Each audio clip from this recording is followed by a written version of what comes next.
Namaste. Jai Shri Ram, everyone. Thank you so much for joining. Namaste. Okay, so I recently spoke on another channel about the consequences of potentially freer speech on Twitter as a result of Elon Musk's buyout. But I thought it'd be interesting for me to repeat some of those key messages from what I said on that other channel here for my viewers. So I'm providing a more detailed commentary on this subject here. So at the moment in the world, Hindus don't even have a foot in the door to the room where global narratives are formed, let alone a seat at the table in helping to shape those narratives. And it is these narratives that are formed on this global round table. It's these narratives that ultimately cause Hinduphobia, Hindu hatred. And language is central to this. And unfortunately for India, for Hindus, this language is English. It's a language that the West controls. It controls the evolution of the English language, and hence it controls the narratives that are formed in the English language. And India inherited this English language from the British Raj, who used it as a tool to control and manipulate India, and particularly Hindus. And I see so many instances within the English language used by Indians that makes me see that it's a compromised version of English that they're using, where the British Raj manipulated the language in order to manipulate Hindus. So a really real world example that I can give is the word gravy. To me, gravy means a sauce made out of the juices of cooking an animal, a pig, a cow, a chicken, and then pouring that on your roast, generally your roast beef on a Sunday. That's what gravy is in the UK. That's what the word gravy actually, where it stems from. And obviously in India, that's not what gravy means. Gravy just generally means what I think of as sauce. If you're making an aloo with tomato sauce kind of dish, you ask for more gravy. And so I am suspicious that during the British Raj, that they introduced the word gravy and imposed it on Hindus as the word to mean sauce generally, but it was like a sick inside joke to make fun of Hindus, to see them ask for more gravy to be poured or to be, served with their vegetarian meals, for example, thinking it's funny that they're, to their ears, the British Raj's ears, they're asking for, is associated with roast beef to be poured on their meals. So it really makes my toes curl to hear Indians, Hindus talking about the word gravy. So that's a real world example that I wanted to get. I hope everyone can grasp how English, the language, it can be such a driver of miscommunication, misunderstanding. It's got associations with it that maybe people in India are unaware of. So I'm hoping in this session that I will open your eyes to some of these issues. And it's worth me mentioning that what I'm discussing is ultimately for the best, I feel, for Hindus. You may disagree with some of the suggestions I'm going to make in this session on the terms of it, intellectually, you could argue for or against what I'm saying, but I feel that strategically, the suggestions I'm making, these are the best for the survival, for the protection of Hindus. And I can see lots of people joining. Thank you very much. There's a question, will I take questions? Yes, well, please write some questions. I'll try and answer a few of them if I can towards the end. And if not, what I'm going to suggest actually is if people have questions, then and I don't answer them in this session, then I will do a future session where I will come and answer those questions. And I was thinking, especially if you have any questions around how Westerners think, because it really strikes me that because only 6 or 7 years ago, at that point, and it sounds very shocking, but I still didn't really know even what a Hindu was, because at school we weren't taught about Hinduism. To me, people in India, I knew they had a religion that maybe has something to do with Islam or not. I wasn't really sure, and I'll touch upon that later on in this session. So for me, the sort of prejudices, the ignorance that I had around India and Hindus just 6, 7 years ago, I still remember those feelings. I can still tap into them. And so if you ask me questions around, what do Westerners think about this or that, I will be able to give you, I think, a relatively good answer that's very representative of what the West actually feels. So if you want to ask some questions, please write them in the chat. I'll try my best to answer them, if not in this session, in a future session. Okay, so back from then the word gravy. That was one example. I know another example that leads to misunderstandings is itihas being misused within English as mythology. Mythology means made up. It's not real. So we definitely should not be talking about the itihas as mythology.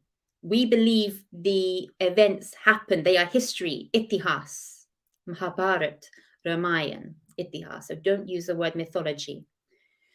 Be careful with the word mysticism or mystics, because to me, a Western ear, mysticism, mystics, that's linked with spookiness, with ghosts, with voodoo, with black magic, very scary connotations.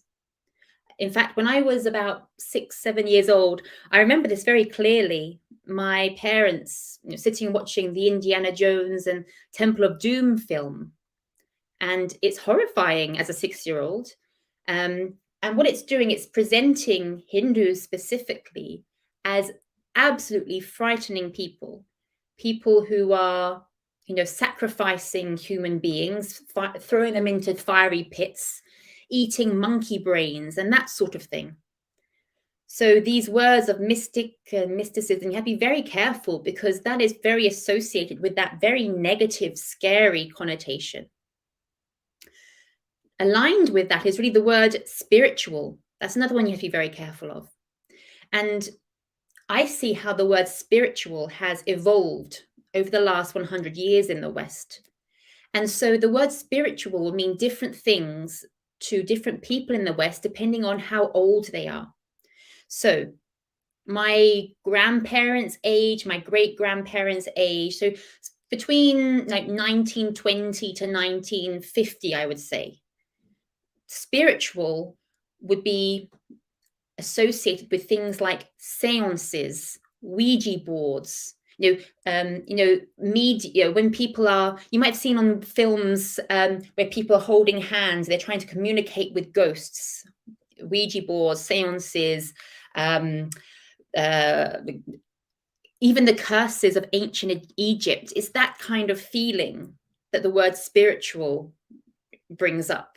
If anyone has heard of, Agatha Christie, the author of the Poirot books, the Miss Marple books, you'll see, because they're set in, she wrote them in that time, they're set in that time.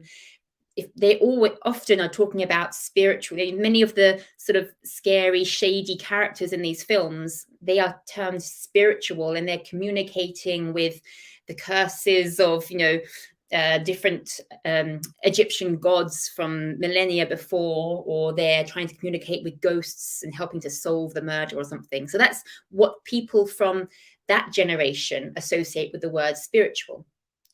People of the sort of 1960s, 1970s, they will be associating the word spiritual with free love, with hippies, with drugs. So a very different meaning. So that's like my parents' generation. And then you have people from the 1980s, 1990s, 2000s. So that's my generation. And it's another different sort of feeling to the word spiritual again, because my generation, in my school class, I had a couple of girls who were goths. So I don't know if people know what goths are. They're people who dress all in black. They'll wear skulls. They'll wear black makeup, or generally they'll be white and then black makeup. It's kind of, again, it's like a scary feeling. And spiritual was related to that kind of trend. So when I think of the word spiritual, it brings up some of the movies, the scary movies as silly teenage girls that we would watch on sleepovers. And there'll be scary kind of horror type movies. So that's what the word spiritual, if I'm very honest, that's what it feels like to me, that scary feeling. And I feel that today there is a different meaning. I feel it's actually a healthier meaning to the word spiritual now. But I still am very wary about the word spiritual. Okay, so as I've said, there's a lot of like scary feelings around many of these words that are commonly used to describe Hindus. And so the word Hinduphobia, for me, actually is quite a relevant, I think it's quite a good word to describe the hatred, the discrimination that Hindus face. And I hear many people saying, but people have nothing to fear of Hindus. We're not scary. We're not going to bomb a plane. We're not going to blow up a building or anything, or run around and slit people's throats or anything like that. They don't need to be scared of us. But the truth is that Westerners, in their mind, they perceive Hindus to be scary, even though there is no need for them to be scared of us. They perceive us as scary. So actually, Hinduphobia, I feel, is actually quite a good word. Another word, description or statement I feel for describing the discrimination and hate that Hindus can face is Hindu hatred. That's very clear. It does what it says on the tin. I think that's quite a good word. Because another angle to how Westerners can see Hindus is, yes, there's a scary angle, but there can also be the sort of ridiculous angle. They feel it's monstrous, it's preposterous, and that can bring up feelings of hatred against something that is just so different that they dislike it. They have hate towards it. So actually, Hindu hatred, I feel, is a very good term for the discrimination, hatred that Hindus face. I know a new word out there is Hinduphobia. I understand the reason behind it, but my big concern is that we, as I mentioned at the beginning, Hindus are not even in the room where the global narratives are being formed. We're outside the door, I reckon. We're not at the table. Certainly, I don't think we're in the room. I think we're outside the door trying to get in to influence the world. And so we need to be speaking very clearly so that the people in the room can at least understand where we're coming from, begin to understand. And so we need to be careful that we speak to be understood. We shouldn't be speaking to be misunderstood, because Hinduphobia, it's on nobody's radar apart from very select people within the Hindu activist community. So I have some reservations about that. So I prefer Hinduphobia and Hindu hatred, much more clear, obvious, understandable. Now, a big misunderstanding, I feel, arises from Hindus saying that Hinduism is not a religion, but a way of life. Now, this sounds complete nonsense to the Western ear, completely nonsense. So I was looking up different definitions of religion. And they all, to me, fit with what I'm about to say. But the couple that I felt really made the point, or that I'm trying to get across, is that here, religion is the human being's relation to that which they regard as holy, sacred, absolute, spiritual, divine, or worthy of especial reverence. Another one I felt was very good is a cause, principle, or system of beliefs held to with ardor and faith. So you'll see that nowhere does it say a religion is only a faith system where you believe in one God one book. No, this is to do with, do you have a special reverence? Do you worship something that you feel is holy or sacred or divine? Or something that you just believe, you have faith in something and ardor, you're passionate about it. It's got no mention of it being, one book, one God. It applies whatever you believe in with passion, and that you feel that you feel is sacred, that you should protect. So to me, Hinduism fits that definition very well. Even though Hinduism is not a dogmatic religion, it is, by these definitions and how the West understands the world religion, it is a religion. And then you have the other thing, as I mentioned, that they say it's not a religion, it's a way of life. That's just laughable to the Western ear. Because, so last year, I was collecting examples of people using way of life in different films, Western films, to make this case that it's laughable to the Western ear. So I was watching one really stupid movie about rock stars, and that one of the rock stars says, "Sex, booze, and drugs. Rock and roll is my way of life." I was also watching a documentary about reforming prisoners. And in there, the prisoners were saying and laughing about the idea of crime. That's their way of life. And here we are having Hindus describing their great civilization, culture, and absolutely revered, worshipped religion as way of life, putting it down to that level. So just let that sink in. That's how way of life, it sounds so wishy-washy, meaningless to the Western ear. And as I say, the damage that does is because the West holds control over the global narratives. If they're hearing Hindus saying it's not a religion, it's a way of life, they're not going to take any notice of you. They're going to think it's a load of waffle, nothing. You don't need to be protected. Because remember, religion is legally protected. It is a protected characteristic. You can take someone to court if they discriminate against your religion. You can't take someone to court very easily for insulting your way of life. So last year, I think it was, the UK government was seeking consultation, ideas from the UK population about definitions of the words religion, faith, and belief. And within this household, we were filling it in as many times as we can to try and influence the direction of understanding of these words, so that it is more welcoming of Hindus and more inclusive of what Hinduism is. The truth is that really, Hindu leaders should have been doing this, and I know they weren't. If you think Muslim leaders, Christian leaders, they would have been all over that survey. They probably helped construct the survey. I don't think any Hindu leaders were. Even in India, the home of Hinduism, as we're talking in English, I'm using the word Hinduism, it should have been on their radar, and they should have been trying to help shape these definitions as well, because it does impact on Hindus globally. Because unfortunately, the English language, the dictionaries people use are the Collins Dictionary, the Cambridge Dictionary, they're UK dictionaries, they're UK definitions. There is also the American English, that's another one that is important to try and influence in some ways, but it's not the Indian English dictionary, is it?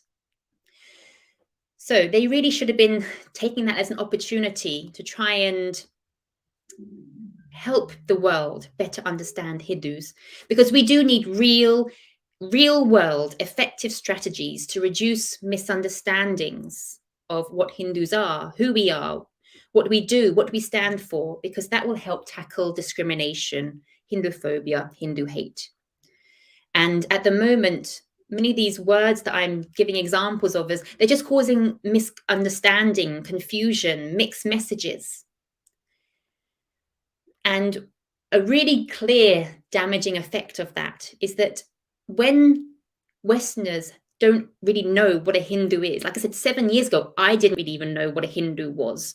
I just knew that India, they had lots of Muslims. I knew that it was a very big country, a very big hot country. Like literally, my understanding of India and Hindus was so basic, just like 7 years ago.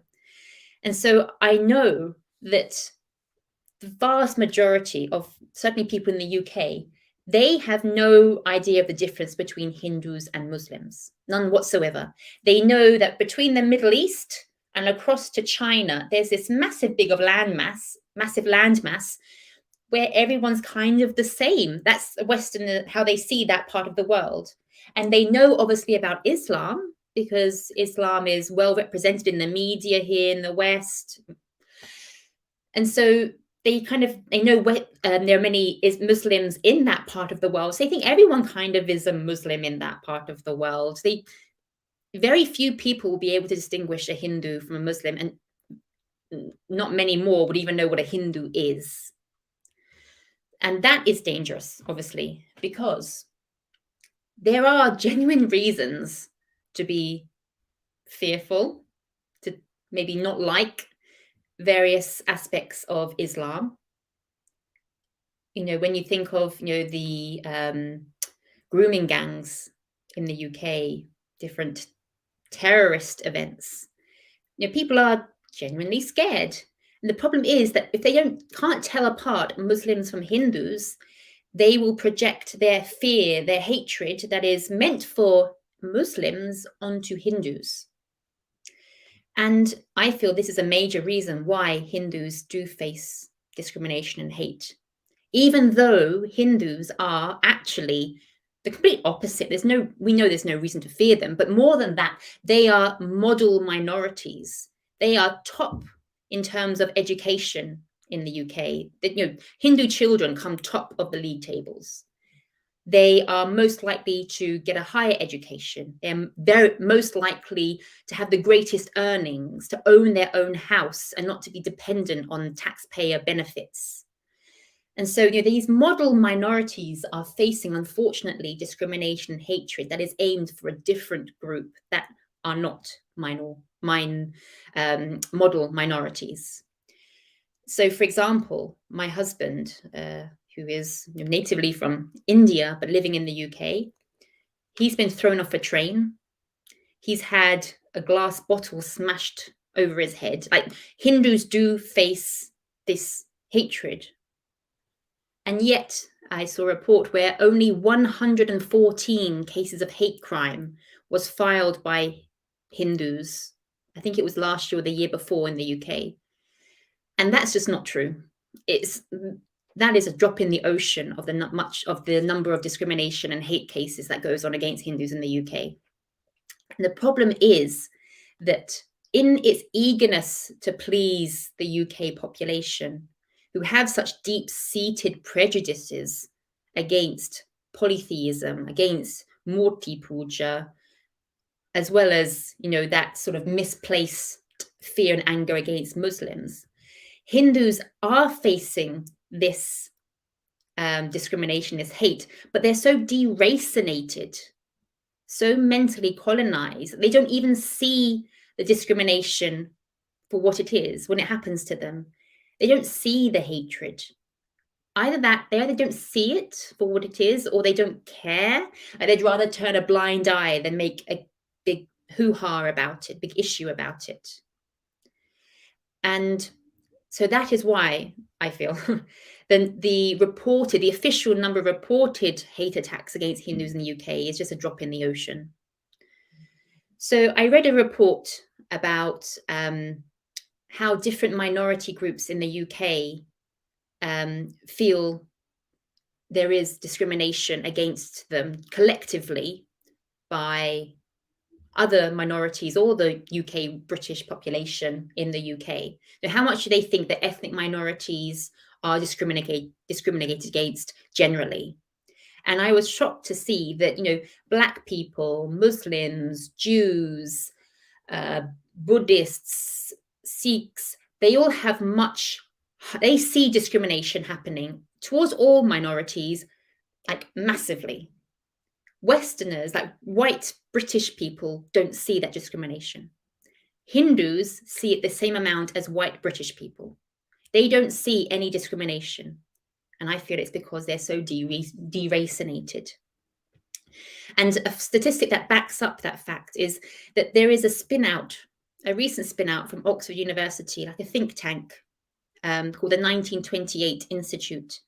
And they ran a survey which they propagated through social media, through the British Hindu population, through social media. So obviously British Hindus who are on social media, they're more activated anyway towards these issues. More, they see things, maybe this discrimination more than the general British Hindu population that is not on social media. And 80% of those people surveyed, those British Hindus surveyed, said, yes, we have faced discrimination in the last few years. So compare that 80% saying, yes, we ourselves have faced discrimination against when you're surveying the greater British Hindu population, where they're saying, actually, no, we don't see there's any discrimination. So it just goes to show that greater population, so strongly mentally colonized, deracinated, they don't see discrimination when it happens. Another example I can give is for the 2014 Winter Olympics. I read an article about a sport, ice dance, where the theme for that year was folk dance. So all the different couples there were choosing a different country across the world and skating to music from that region. And that kicked up a massive outrage because they were skaters appropriating, so Russian skaters appropriating Australian Aborigines. There were Canadian skaters appropriating African group dance and spiritual practices. There, I've used the word spiritual. It comes off the tongue, doesn't it? And at the same time, we had an American couple skating to Hindu music and appropriating Bharatanatyam, Natya Shastra. And whereas these other communities were outraged at the appropriation, in India, they lapped up in a positive way the fact that people were skating to, their cultural music. So in the Indians, they were the only community to do that. All the others were protesting. India was celebrating. And I just found that so clear in terms of this mental colonization, this deracination. It is actually quite unique to India that it's still lasting till now, and it's still so strong. That Hindus particularly are still they feel so happy when Westerners are just taking even an interest in them, that if it means that they have to be appropriated or made fun of, whatever, that's almost like the price to pay to at least be noticed, which is incredibly sad. So the sayings of, Hinduism is not a religion, all the religions are the same, saying things like various Hindu practices are not actually Hindu, itihasa, mythology. This is all so dangerous. Is brainwashing Hindus into not seeing discrimination and hate when it happens, or not caring. And unfortunately, this then leads to very overt events and things like, Jin yoga.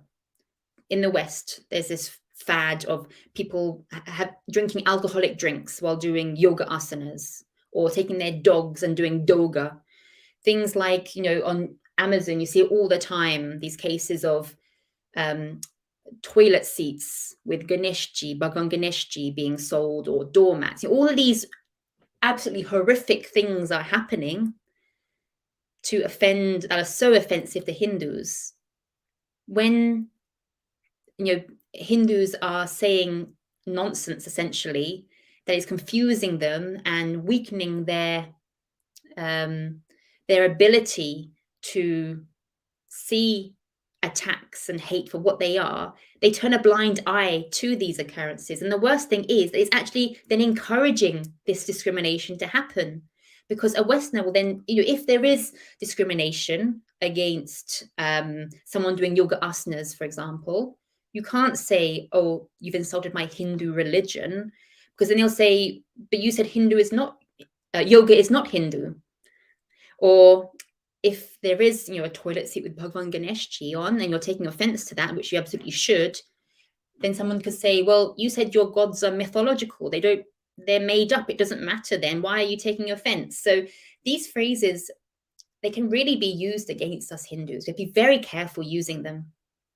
But unfortunately, returning to that ice dance example I gave, I see actually Hindus just lapping up this nonsense of all religions are the same, different Hindu practices, Hindu festivals are not Hindu. They just lap this stuff up, unfortunately. And I think it's because it makes them feel magnanimous, makes them feel unique, because they think that other religions, this makes them unique from the other religions, like Christianity and Islam.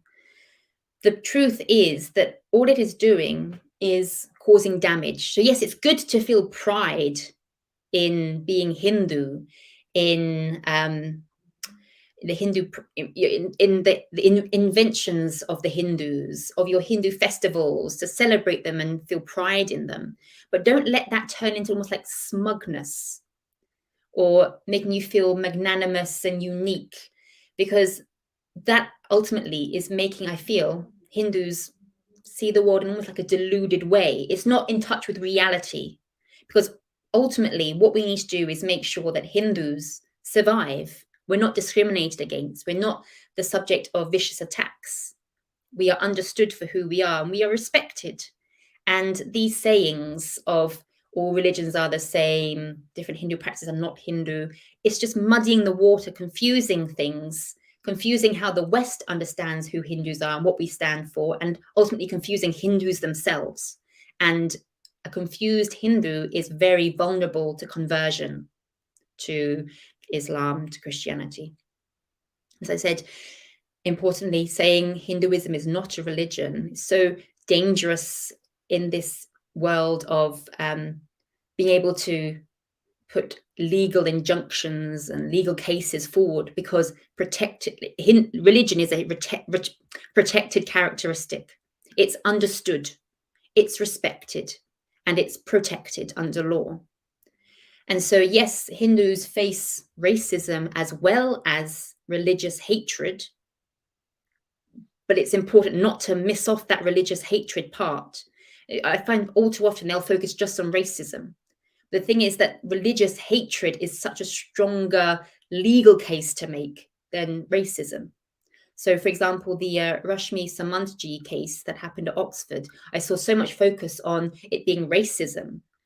Yeah, there was a racist element, I guess, not necessarily actually from the professor who started it all, because he's the same race, he's Indian, but it was religious hatred. And I just was despairing at how people were calling this racism, and such a stronger case can be made by also saying, no, this is compounded with religious hatred against Hindus.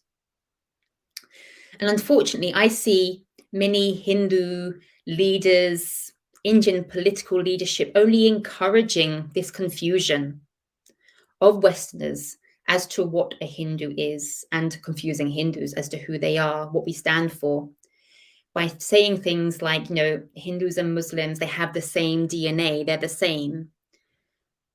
Focusing so much on Akhand Bharat, saying you can be, or promoting the idea you can be a Muslim and a Hindu, a Christian and a Hindu. I mean, it's not true, and it's just muddying the water. It's confusing everybody.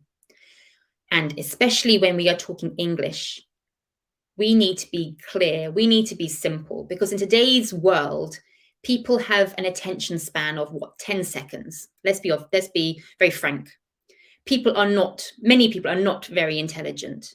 So we need to be using clear, simple ammunition in our war of narratives, in our war against the struggles, the discrimination that Hindus face. We can't be waffling and muddying the water and trying to, build bridges that is confusing. What is the identity of a Hindu? What do we stand for? Because you are opening us up to discrimination and to hate then. Another issue I have is that other Hindu leaders, politicians, they try to overanalyze the issue. Returning to the idea of it being, we need to be simple, we need to be clear. Some of them are overanalyzing the issue. They're coming up with new long explanations, new theories, new terms for what is Hinduism. In English, we need to be using the word Hinduism. It's understood, it's respected, it's protected. So things like saying Hinduism is not a religion, it's science. No, I mean, Hinduism is scientific, absolutely. Scientific, but it is not science. Science means, testing hypotheses with real world, material world data. Hinduism seeks beyond the material world. It is aligned with scientific experiments of the real world. That is science. That's why I like to think of almost like Hinduism being science plus plus, because it's scientific, but it's more than that. It seeks understanding and meaning from beyond the material world, from beyond what is testable. So it is not science. In fact, the everyday usage of the word atheist, to me, that is more like science. People who believe in science. And so I find it confusing when people are saying in English that Hindus can be atheists. I think, again, it comes from the idea of trying to be very inclusive. The thing is, Hindus are not unique in that. I mean, there are millions of Christians who are sort of atheist Christians. There's Wikipedia pages about them. In fact, I would argue the vast majority of Christians in the UK are atheist Christians or Christian atheists. I have a statistic to back this up. So only 34% of the people in the UK who say they are Christian actually believe in the Christian God or Jesus. The other 66% don't believe in the Christian God, in Jesus. They are atheist Christians or Christian atheists, people who maybe they admire some of the stories within the Bible because of the morals they impart. They like to celebrate Christmas. They like to celebrate Easter. They might go to church at Christmas time and Easter time, but it doesn't mean they necessarily believe in the Christian God or Jesus. And so Hindus are not unique in having this sort of being open to atheists. In fact, in the churches here, they welcome these people with open arms at Christmas time and Easter. That's the only time that the church is full. So they're very welcoming to these Christian atheist Christians. The thing is that the church then doesn't define itself by these people, even though they're the vast majority. They don't define themselves as saying, Christianity allows for atheism. And yet I find Hindus, they too often jump to that conclusion that Hinduism, it allows atheism. If you want to discuss this, fine, do it, but do it in an Indian language where the vocabulary is available to discuss where atheists can, be Hindus. Don't do it in English, because the English language is very limited. It can't allow you to discuss really discuss these issues in detail. And importantly, when you're speaking in English, you're then presenting who Hindus are to the rest of the world. When they have such confusion, you don't want to be muddying the water even more by saying, well, Hindus are atheists, because then you're also opening up the possibility of saying, well, Hindu practices that might have been an atheist practice. And so if you're discriminated against for wearing bindi, for example, as a Hindu atheist, you've got no legal protection, because the atheist part, is it a religion? It's very murky. So when we need to be targeting these global narratives, I think it's better to stick to the idea that Hinduism, it is a religion. We need to be clear, we need to be to the point, and we need to focus on the outcome we want, which is to survive, to be respected, not to face hatred or discrimination. Now, I saw earlier that someone had asked me to touch upon the words, Hindu and Hinduism. So I understand the issue with these words, the origin of these words. The problem is, if we don't use these words when speaking English, people in the West, Sanatana Dharma, it means nothing to them. They won't have a clue what you're talking about. And so if, as I mentioned earlier, we want a seat at that table of shaping global narratives, we need to at least let them allow us into the room. And to do that, they need to understand who we are, or even to recognize us, acknowledge Hindus as a people, as a distinct group. And so, yes, Sanatana Dharma, use that when you're speaking the Indian languages. But when you're speaking English, at the moment, unfortunately, we're stuck with the word Hinduism. We need to use it so that we are protected. So there are others who say, well, let's try and think of new ways to describe Hinduism other than as a religion. How about transcendental religion? Was a new one I heard this week. The problem is, if we try to propose new terms at this stage, it's very difficult to get that adopted. Do we really think that when we don't even have a foot in the door, that the world is going to listen to us to say, no, actually, we want you to describe us as transcendental religion? We've got such a long way to go to be able to make these demands on the world. So at the moment, we almost have to play by the rule book as it is, as the world operates, so that we can get a seat at the table. So that then at that point, we can put our demands forward and demand to be called a transcendental religion or whatever at that point. So another piece of advice I would say in making that transition from being outside the room to having a seat at the table is that focusing too much on the idea of putting out in English that Hinduism is superior to the other world religions because Hinduism can accommodate the Christian God or Allah, that doesn't help. It really doesn't help. This is because if you want to put forward that idea to a Christian or a Muslim, they will be massively insulted that their ultimate God has been relegated to the position of, for example, a demigod. Because I have heard this a few times of people saying, well, Brahman is the ultimate, and then there are these different levels of the Devi Devtas, and perhaps the Christian God of Allah fits down on the lower levels.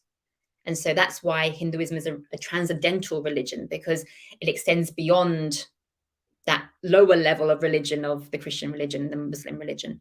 The thing is, by saying that to a Christian or a Muslim, you're going to really piss them off, because in their mind, the Christian God, the Allah, they are the ultimate. They sit right at the top. They are in line with Brahman, what we feel is Brahman.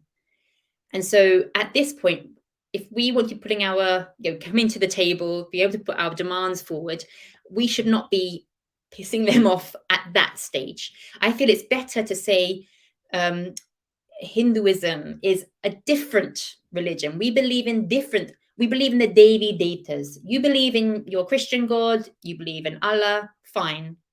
We can almost like respect you for believing something different. But don't say to a Christian or a Muslim that what they feel is ultimate is something low down within Hinduism, something engulfed by Hinduism. That will not sit well with them. They will not invite you to the table.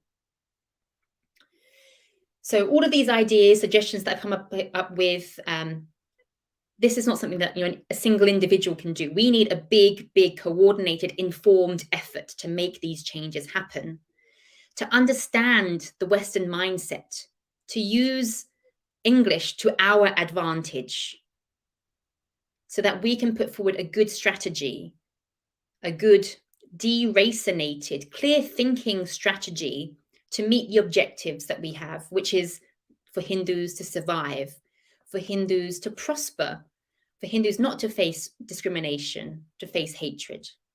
And so with the Twitter takeover by Elon Musk, potentially there is an opportunity there for freer speech, the opportunity for India to sow the seeds of new narratives that are more favorable to us, more beneficial to us. And I believe Hindu genocide should be right at the center of that new narrative, so that we are offered the protection that is afforded to other communities that have faced genocides. the thing is, we need to do this in a clever way, not in a confused, haphazard way that's actually causing more harm than good. So we need to understand the Western mindset, because the West, unfortunately, at the moment holds the global narrative. It's in English, so we need to understand how to use English properly so that we can meet our objectives. So I just want to end my piece by thanking my viewers for inspiring me to make today's video. Because very truthfully, I'd actually become a little disheartened with the Hindu cause recently. You might have noticed I hadn't uploaded many videos recently. And I must emphasize, it was with the Hindu cause, not with Hinduism. You know, my passion there, my love for Hinduism has remained the same. And it's been actually because of some of these issues we've been discussing, where people, Hindu leaders, important Hindu activists, I was on panels with them, and I became quite disheartened that they weren't understanding some of these issues, that they were talking about Jesus, as in, almost like promoting Jesus, saying all religions are the same, and all this nonsense that is just so damaging. Obviously, there's so much appeasement happening within India, so that I have a lot of disappointment for what's happening for Hindus in the world. The raising of mandirs up left, right, and center in Bharat at the moment in India, just like, under Islamic tyrants throughout history, they raised mandirs. Unfortunately, that's happening in India at the moment. So I've just been, I guess, shocked at how deep rooted these problems are. This deracination, this mental colonization, even at the top level. It feels like they're wearing rose-tinted spectacles. They romanticize everything about Hinduism. There's this kind of like groupthink going on where no one is calling a spade, I feel, churning the same nonsense and not really seeing reality. And so, I feel a bit ashamed that I was having this sort of disheartened feelings. But when I spoke about this issue on another channel a few days ago, I received so much support for these things that I am saying that I thought, no, people do want to hear what I'm saying. It's important, really important. So I hope that what I'm saying, you've been understanding, you can understand why I'm saying these things. It's for the benefit of Hindus. It's the best thing for Hindus, I feel. It's a strategy amongst very other things going on in the world that I feel there is no strategy for Hindus, because Hindus need to be shaken out of their slumber. We will die a death if things carry on as they are, I feel. I really fear that. And so with my sort of outsider insights, I felt it was important to speak frankly. So thank you so much for joining today. I can see there were some questions in the chat.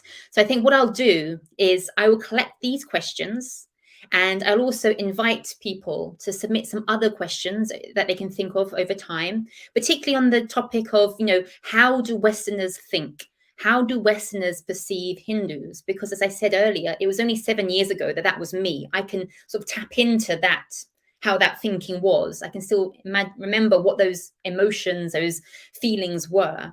So use me almost like your experiment to understand what what Westerners feel about Hindus. Because unfortunately, and it shouldn't be the case, I understand that we shouldn't really care what other people think about us. But unfortunately, in this real world, we have to care, because it impacts on our safety, on our happiness, on our ability to be Hindus. So, बहुत धन्यवाद for joining. बहुत धन्यवाद. Jai Shri Ram. Please send loads of questions in, and I will run another session like this where I will answer them. Dhanyavad. Jai Shri Ram. Namaste.